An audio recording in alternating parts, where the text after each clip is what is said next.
मुकर्रिरीन काफ़ी है और मौलवी साहब का जो टाइम है वो 10 मिनट दिया गया है। वालेकुम रहमतुल्लाहि व बरकातुहू। अशहदु अन ला इलाहा इल्लल्लाहु वहदहु ला शरीका लह व अशहदु अन्ना मुहम्मदन अब्दुहु व रसूलुहु। अम्मा बाद अऊज़ु बिल्लाहि मिनश शैतानिर रजीम। बिस्मिल्लाहिर रहमानिर रहीम। अल्हम्दुलिल्लाहि रब्बिल आलमीन अर्रहमानिर रहीम मालिकि यौमिद्दीन। इय्याका नअबुदु व इय्याका नस्तईन। एहदिना सिरातल मुस्तकीम सिरातल लज़ीना अनअमता अलैहिम गैरिल मग़ज़ूबि अलैहिम वलद्दाल्लीन आमीन। ब्रह्मानंदम परमसुखदम केवलम ज्ञानमुक्तिम द्वंद्वातीतं गगनसदृशं तत्त्वमस्यादिलक्ष्यम् एकं नित्यं विमलवचनं सर्वादि साक्षिभूतं भावातीतं त्रिगुणरहितं सद्गुरु तन्नमामि। गुरु ब्रह्मा गुरु विष्णु गुरुर्देवो महेश्वरः गुरु साक्षात् परब्रह्म तस्मै श्री गुरुवे नमः। सद्भक्तुलारा, विश्वशांति प्रेमिकुलारा, సోదర సోదరీమణులారా, ఈరోజు విశ్వశాంతి సర్వధర్మ సమైక్యత మహాసభలు హైదరాబాద్ ఖాన్ఖా సర్వరే ఆలం జగద్గురు ఆశ్రమంలో ప్రతి సంవత్సరం రజబ్ నెల 7, 8, 9వ తేదీలలో 3 రోజులు విశ్వశాంతి సర్వధర్మ సమైక్యత సభ ఏర్పాటు చేయబడును. ఇందులో ఎటువంటి భేదభావము లేకుండా హిందువుల పండితుల్ని, క్రైస్తవుల పాస్టర్స్ని, సిక్కుల మత గురువుల్ని, బౌద్ధ మతస్థుల్ని, భారతదేశంలో ఎంతమంది అయితే ఉన్నారో వారందరికీ ఈ యొక్క వేదికమైన ఆహ్వానించబడుతుంది. కాబట్టి భారతదేశంలో శాంతి జరగాలని, ప్రపంచ శాంతి కోసం ఇక్కడ వేద శాస్త్ర పురాణ బైబుల్ ఖురాన్ యొక్క ఆధారంగా ఈ వేదిక పైన శాస్త్రాధారముతో ఏ మాట కూడా చెప్పబడుతుంది. కాబట్టి దీన్ని మనం అర్థం చేసుకొని మనం ఆచరించవలసిందిగా ప్రార్థిస్తున్నాము. భగవద్గీతలో యస్యాస్త్ర విధి ముత్తురుజ వర్తతే కామకారతః న స సిద్ధిమవాప్నోతి న సుఖం న పరాంగతి. ఏ మానవుడైతే శాస్త్ర విధానమును విడిచి తన ఇష్టానుసారముగా జీవనము సాగించునో ఆ మానవుడు సిద్ధిని పొందలేడు, సుఖమును కూడా పొందడని చెప్పబడింది. అంటే ఇక్కడ చెప్పే ప్రతి మాట శాస్త్రాధారంగా చెప్పబడుతుంది. ఎందుకంటే శాస్త్రాధారం గురువు వాక్యం మనోనిశ్చయం. ఏ మాటైనా మనం విశ్వసించాలంటే శాస్త్రాధారంగా చెప్పాలి. ఎందుకంటే ఈ మానవుడు ఎన్నో తన ఇష్టం వచ్చినట్లు ఎన్నో మాటలు చెప్తూ ఉంటాడు, కానీ ఆ మాటలు నిజమైనవి కావు. కానీ శాస్త్రాధారంగా చెప్పే ప్రతి మాటను కూడా విశ్వసించవలసిందే. ఎందుకంటే ఈ శాస్త్రాలు, పురాణాలు, భగవద్గీత, బైబిల్, ఖురాన్ ఇవన్నీ ఎంతో మహర్షులు, ఋషులు తపస్సు చేసి ఆ దేవునితో కనెక్షన్ ఏర్పరచుకొని వారు బ్రహ్మజ్ఞానం తెలుసుకొని రాసిన గ్రంథాలు ఇవన్నీ. ఇది మానవ మాత్రమైన గ్రంథాలు కాదు. మన ఇష్టం వచ్చినట్టు మన మనసులో వచ్చేట్టు రాయటం కాదు. ఇది ఆధ్యాత్మిక గురువులు ఎంతమంది అయితే ఉన్నారో వారు తపస్సులు చేసి ఈ వేదాలు, పురాణాలు, శాస్త్రాలు రాశారు. కాబట్టి వారు చెప్పిన మార్గాన్ని అనుసరించడం వలనే ఈ మానవుడిలో శాంతి అనేది ఏర్పడుతుంది, మనసులో కూడా మనశ్శాంతి అనేది దొరుకుతుంది. కాబట్టి ఈ విషయానికి యస్యాస్త్ర విధి ముత్రుజ్య వర్తతే కామకారతః న స సిద్ధిమవాప్నోతి న సుఖం న పరాంగతి. కాబట్టి మనం శాంతి జరగాలంటే ఏం చేయాలి, దేన్ని అనుసరించాలి? ప్రతి గ్రంథంలో కూడా చెప్పబడింది. మన భగవద్గీతలో కూడా యదా యదా హి ధర్మస్య గ్లానిర్భవతి భారత అభ్యుత్థానం అధర్మస్య తదాత్మానం సృజామ్యహం పరిత్రాణాయ సాధూనాం వినాశాయ చ దుష్కృతాం ధర్మ సంస్థాపనార్థాయ సంభవామి యుగే యుగే. ఓ అర్జున, ఎప్పుడెప్పుడైతే ధర్మం నశించిపోయి అధర్మం ఎక్కువైపోతుందో అప్పుడు నేను ఆత్మికంగా అవతరిస్తానని అన్నాడు ఇక్కడ. తదాత్మనం సృజామ్యహం పరిత్రాణాయ సాధునా, నేను సాధువు రూపంలో వస్తానని చెప్పబడింది. పరిత్రాణాయ సాధునా వినాశాయ చ దుష్కృతాం ధర్మ సంస్థాపనార్థాయ సంభవామి యుగే యుగే. ధర్మ సంస్థాపన కోసం నేను ప్రతి యుగంలో అవతరిస్తానని చెప్పబడింది ఇక్కడ. మరి ఇది ద్వాపర యుగంలో చెప్పబడిన శ్లోకం. మరి కలియుగంలోనండి ఎక్కడ చూసినా పాపాలు పెరిగిపోయినాయి, ఎక్కడ చూసినా అరాచకాలు, దుర్మార్గాలు, దుష్టత్వాలు పెరిగిపోయినాయి. మరి ఏ విధంగా మనకి శాంతి జరుగుతుందండి అంటే దీంట్లో మనం ఎన్నో రహస్యాలు ఉన్నాయి. ఇక్కడ వీర బ్రహ్మేంద్ర స్వామి వారి కాలజ్ఞానంలో ఏమంటున్నాడంటే, అంతటా భూదేవి శ్రీమన్నారాయణమూర్తి కడుకుపోయి స్వామి పరమ పురుష ఆది మధ్యాంతరహిత అఖిలాండ కోటి బ్రహ్మాండ నాయక జగదీశ్వర, ఈ భూమండలం పైన పాపం 3 పాలు పుణ్యం 1 పాలు అయినది. కాబట్టి ఈ భూమండలం పైన సప్తకుల సముద్రములు, సప్తకుల పర్వతములు, ఈ సప్తఖండములను మోసే కన్నా ఈ పాప భారము మోసే నాకు కడుగు భారం పెంచే స్వామి, కాబట్టి పాప భారము తీర్చుము అంటుంది.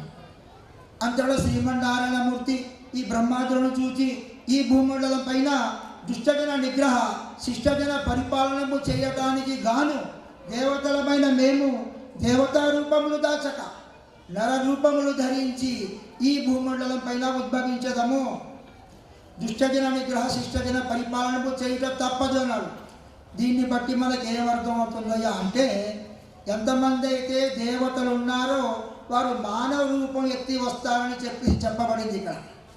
అంతేగాని ఎక్కడ చూసినా ప్రతి ఊళ్ళల్లో ప్రతి పట్టణాల్లో గుళ్ళు గోపురాలు కట్టి దాంట్లో విగ్రహాలు ప్రతిష్టాపన చేసి ఇదే దేవతలు ఇదే దేవుళ్ళని చెప్పేసి జనాలకి మభ్యపెడుతున్నారు నాయన.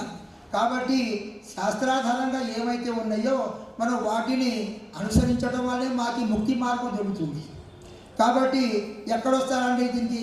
ఇది కూడా చెప్పాను. కలియుగము 5000 ఏళ్ళు అగ్గునప్పటికీ దుష్టజన నిగ్రహ శిష్టజన పరిపాలనకు చేయుటకు ఒత్తుము. కలియుగము 5000 ఏళ్ళు అగ్గునప్పటికీ 5000 ఏళ్ళు అవ్వగానే దుష్టజన నిగ్రహ శిష్టజన పరిపాలనకు చేయుటకు ఒత్తుము. దుష్ట నిగ్రహార్థమై ప్రళయములు కల్పించుము. కానీ లోకులారా, ఇంతటనైనను తెలివి తెచ్చుకొని అజ్ఞాన సంబంధమైన బ్రాహ్మణుల బోధల వినక దేవబ్రాహ్మణాచార్యుల వారి పాదపద్మముల సన్నిధి చేరి వారి మనముల కరుగు సేవలు చేసి వారి వల్ల జ్ఞానోపదేశము చేసుకొని యోగ జ్ఞానముల నుండి నన్ను మరొక భక్తితో నుండి వారిని తప్పక రక్షింపగలను. జరా ఎంతమంది అయితే దేవతలు ఉన్నారో వారు మానవ రూపెత్తి వచ్చారు నాయన, వారిని తెలుసుకొని వాళ్ళు చూపించిన మార్గాన్ని కనుక మనం అనుసరించినట్లయితే మనం ముక్తి పొందగలుగుతాం, ఆ శాంతి స్థాపన చేయగలుగుతాం. అజ్ఞాన సంబంధమైన బ్రాహ్మణుల బోధన. ఎందుకంటే ఈ బ్రాహ్మణులు అనేవాడు బ్రాహ్మణులు కాదు, వాడు విప్రులు. జన్మనా జాతే శూద్ర కర్మణా జాతే ద్విజ వేద పాఠింతు విప్రాణ బ్రహ్మజ్ఞానంతు బ్రాహ్మణ అన్నాడు ఇక్కడ. ప్రతి ఒక్క మానవుడు జన్మత శూద్రుడే. కర్మణా జాతే ద్విజ, కర్మ అంటే పని, ఏ పని అయితే చేస్తాడో వాడిని ద్విజుడు అన్నారు. అంటే మంగళ పని చేసేవాడికి మంగళుడు అన్నారు, చాకలి పని చేసేవాడు చాకలుడు అన్నారు, ఏమండి కుండలు చేసేవాడిని కుమారుడు అన్నారు. ఏంటి ఈ వృత్తులు, కానీ కులం కాదు ఇది. కర్మణా జాతే ద్విజ వేద పాఠించు విప్రాణ, వేద మంత్రాలు చదువుకొని వాని పఠనం చేసుకొని వీళ్ళు ఏం చేస్తారయ్యా అంటే విప్రులు పూజలు చేస్తారు, గృహప్రవేశాలు ప్రజలు చదువుతారు, తర్వాత ఒక షాపులు ఓపెన్ చేసినప్పుడు ఈ పూజలు ఈ మంత్రాలు చదువుతారు. అంతవరకే కానీ వాళ్ళు బ్రాహ్మణులు కాదు, విప్రులు. వీళ్ళు కూడా ఏం చేస్తారంటే అఖిల భారత విప్రుల సంఘం అని చెప్పేసి మాకు జీతాలు సరిపోలేదు, మేము గుళ్ళో పూజలు పురస్కారాలు చేయిస్తున్నాం, మాకు జీతాలు పెంచడం అని చెప్పేసి వీళ్ళు కూడా ఏం చేస్తారంటే సమ్మెలు చేస్తూ ఉంటారు అప్పుడప్పుడు. కాబట్టి నాయన వీళ్ళు బ్రాహ్మణులు కాదు, విప్రులు అనమాట. బ్రహ్మజ్ఞానంతో బ్రాహ్మణ, ఏ మానవుడికైతే బ్రహ్మజ్ఞానం కలిగి ఉంటుందో ఆయనే బ్రాహ్మణుడు చెప్పేసి అన్నాడు. కాబట్టి ఇక్కడే ఉన్నాడు, అజ్ఞాన సంబంధమైన బ్రాహ్మణుల బోధన వినక దేవ బ్రాహ్మణ ఆచార్యుల దైవ మార్గంలో తన జీవితాన్ని అంకితం చేసిన వాళ్ళు, బ్రహ్మజ్ఞానం కలవారు. బ్రహ్మజ్ఞానం అంటే ఇల్మే ఇర్ఫాన్, అల్లాహకి మారిఫత్ को जानने वाले, यानी బ్రహ్మజ్ఞానం కలవాడు దేవ బ్రాహ్మణ ఆచార్యుల నిజ జీవితంలో తాను స్వయంగా ఆచరణ చేసి ఎదుటివాడికి సన్మార్గం చూపించే వాళ్ళని బ్రహ్మజ్ఞానం. దేవ బ్రాహ్మణ ఆచార్యులు అంటే వీళ్ళందరూ దైవ మార్గంలో తన జీవితాన్ని త్యాగం చేసి సన్మార్గంలో తాను నడిచి ఎదుటి వాళ్ళకి సన్మార్గం చూపించే గురువులు ఎవరైతే ఉంటారో అటువంటి వారు మా చూపిన మార్గాన్ని కనుక అనుసరించినట్లయితే ఈ మానవుడు ముక్తి పొందగలుగుతాడు. అదేవిధంగా ఇక్కడ ఖురాన్లో కూడా దీంట్లో ఏముంది, ఎప్పుడైతే ధర్మం యొక్క నశించి అధర్మం యొక్క ప్రోత్సాహం చెప్పండి. ఖురాన్లో కూడా ఏమన్నా ఇక్కడ వీరాది వీళ్ళను వెంట పెట్టుకుని భగవంతుడు పుట్టి వచ్చేది మనకి, వీరాది వీళ్ళను వెంట పెట్టుకుని భగవంతుడు పుట్టి వచ్చేది మా హరి గోవింద గోవింద భజ గోవింద గోవింద ఇక్కడ అన్నాడు. మరి ఇక్కడ ఖురాన్ కరీంలో ఉన్నాడు, ఖురాన్ గ్రంథంలో ప్రణవ వేదమైన ఖురాన్ గ్రంథంలో ఏమన్నాడు అంటే యాయుహల్లజీన ఆమను మయ్యత్తత మిన్కుం అంతిలిహి ఫసౌఫా యాతి అల్లాహు బిఖౌమిన్ యుహిబ్బుహు వ యుహిబ్బునహు అజిల్లతన్ అలల్ ముమినీన అఇజ్జతుల్ కాఫిరీన్ యుజాహిదీన ఫీ సబీలిల్లాహ్ వలా యఖాఫున లౌమత లాయిమ్ జాలిక ఫజ్లుల్లాహి యుతిహి మన్ యషాఉ వల్లాహు జుల్ ఫజ్లుల్ అజీమ్. ఎవరికైతే దైవానుగ్రహం ఉంటుందో వారే ఈ మాటల్ని అర్థం చేసుకోగలరు. దీనికి హజరత్ మౌలానా సయ్యద్ సిద్దిక్ హుసేన్ అల్మారుబా సిద్దిక్ దీన్దార్ చంద్రశేఖర్ సాహెబ్ కిబ్లా వారు ఏం చెప్పారు, జిస్కి మాయ నేక్ హై వహీ లోగ్ అందర్ ఆ సక్తే బా అన్నారు. ఎవరి తల్లి రక్తం అయితే పరిశుభ్రంగా ఉంటుందో, ఎవరి తల్లి పుణ్యాత్మురాలై ఉంటుందో వారే ఈ ఆశ్రమంలోనికి రాగలరు నాయన అన్నారు. చూసారా, పుణ్యాత్ములు దుష్టులు దుర్మార్గులు నిర్వంశమైపోదురు, మిగిలిన పుణ్యాత్ములు సుఖులై జీవింతురు. ఇక్కడ ఏమన్నాడు, దుష్టులు దుర్మార్గులు निर्वंशమైపోతురు, మిగిలిన పుణ్యాత్ములు सुखुलय जीविंतुरु और दुष्टों का नाश होगा और नेक लोगों की अल्लाह हिफाजत करेगा. लिहाजा इसके अंदर हमारे को यहाँ पे हजरत साहब आलम गुरुवरी लेना सिद्दीक दीनदार चंद्रशेखर साहब वाరు భారతదేశంలో శాంతి కొరకు పంచశాంతి మార్గాన్ని బోధించారు. నాకు టైం చాలా తక్కువ ఇవ్వబడింది కాబట్టి నేను ఇంకోసారి అవకాశం చెప్పగలుగుతాను. ఈ పంచశాంతి మార్గం 5 శాంతి మార్గాలను చూపించారు. ఏకో జగదీశ్వర, ఏకో జగద్గురు, సర్వ అవతార సత్య, సర్వధర్మ గ్రంథ సత్య, సమత సమ్మేళన ప్రార్థన. ఈ పంచశాంతి మార్గం ఏదైతే ఉందో దీనిని ఎవరైతే అనుసరిస్తారో మన భారతదేశంలో అందరూ అర్థం చేసుకుంటే కనుక శాంతి అనేది ఏర్పడబడుతుంది. కాబట్టి ప్రతి యుగానికి ఓ మంత్రం ఇచ్చాడు. యుగానికి ఓ మంత్రం, కృతయుగంలో ఓం శివాయ నమః అని ఎవరైతే ధ్యానం చేశారో వారు ముక్తి పొందారు ఆయన. అదేవిధంగా త్రేతాయుగంలో ఓం రామచంద్రాయ నమః, ఓం రామచంద్ర ఎవరైతే ధ్యానం చేశారో, శ్రీరామచంద్ర ప్రభువుని ఎవరైతే ధ్యానించారో ఆ కాలంలో వాళ్ళు ముక్తి పొందారు. అదేవిధంగా ద్వాపర యుగంలో ఓం కృష్ణాయ నమః, ఓం కేశవాయ నమః ఎవరైతే ధ్యానం చేశారో ఆ కాలంలో వారు ముక్తి పొందారు నాయన. మరి కలియుగంలో ఏ మహామంత్రం ద్వారా ముక్తి పొందగలుగుతాం, ఇది కూడా మన శాస్త్రాల్లో మనకు దొరుకుతుంది. ఎందుకంటే సామవేదంలో అవసాన కాలంలో లాస్ట్ మూమెంట్లో ఏం చెప్తారా అంటే హా హా హూహు హిహి అని చెప్పేసి 3 మాటలు చెప్పి తులసి ఆకు తీసుకొని గంగాజలం నోట్లో పోస్తారు. దేనికి నాయన అంటే ముక్తి కోసం అండి, ముక్తి దొరికింది అంటాడు. అదేవిధంగా ముస్లిమ్స్ కూడా ఏమంటారంటే ఆఖరి वक्त में कलमा पढ़वा అంటారు. तो कलमा क्या है? वो कलमा ला इलाहा इल्लल्लाह मोहम्मद रसूलुल्लाह सल्लल्लाहु अलैहि वसल्लम, ये पढ़ते हुए इसका जान जाना बोलते हैं ना, आखिरी वक्त में कलमा पढ़ो बोलते हैं. ऐसा हर ज़माने में ये दौर में जब तक ये कलमा ला इलाहा इल्लल्लाह मोहम्मद रसूलुल्लाह जब तक इंसान नहीं पढ़ेगा उसकी नजात नहीं है. और इसी तरह समस्त देवता हरि रभयात्मिका स्वरूपा श्री जगत गुरु चरण सन्निधौ समस्त देवता हरिहरोभयात्मिक स्वरूप श्री जगतगुरु चरण सन्निधौ। ये कलमा ला इलाहा इल्लल्लाह मोहम्मद रसूलुल्लाह में पूरे देवी देवताएं पूरे आ गए। जब तक ये देवी देवताएं खुद ये कलमा नहीं पढ़ेंगे ये नजात नहीं है। దేవతలకే ముక్తి లేదు ఈ లా ఇలాహ ఇల్లల్లాహ్ ముహమ్మద్ చదవకపోతే। ఎందుకంటే మనం శాస్త్రాధారంగా చెప్తున్నాం కాబట్టి ఇది తులసి సంగ్రామ పురాణం చెప్పబడింది। లా ఇలాహ హరణే పాపం ఇల్లల్లాహు పరమ పదం ప్రాప్తనోతి జన్మ వైకుంఠే తూ జపే నామే మొహమ్మదం। లా ఇలాహ అంటారా నీ పాపాలన్నీ హరించుకుపోతేరా।